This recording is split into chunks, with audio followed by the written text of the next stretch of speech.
రైతు సోదరులందరికీ నమస్కారం. ఈరోజు నవంబర్ 24, 2024 ఆదివారం. ఈరోజు మనం మదనపల్లె మార్కెట్‌లో స్టాక్ అంటే దిగుమతి ఎలా ఉందనేది మాట్లాడుకుందాము.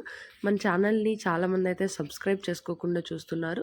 వాళ్ళు దయచేసి సబ్స్క్రైబ్ చేసుకొని మన ఛానల్‌కైతే సపోర్ట్ అయితే ఇవ్వండి. మీ సపోర్ట్ ఉంటే డైలీ ఛానల్‌లో ప్రైజెస్‌తో పాటు దిగుమతులు ఎలా ఉన్నాయనేది కూడా అప్డేట్ చేస్తాను. ఇంక ఈరోజు దిగుమతుల విషయానికి వస్తే నిన్నటితో పోలిస్తే పెద్దగా మార్పు అయితే లేదు.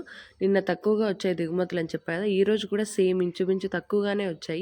పెద్దగా మార్పు లేదు. జీపీఆర్ లైన్ ఫస్ట్ చూసుకున్నట్టయితే జీపీఆర్ లైన్‌లో నిన్నటితో పోలిసి ఒక 5% అటు ఇటు అంతే.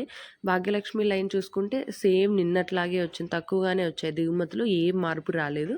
ఇంకా అలాగే టీవీఎస్ లైన్ చూసుకున్నట్టయితే టీవీఎస్ లైన్‌లో కూడా నిన్నట్లాగానే యథావిధంగానే ఉంది.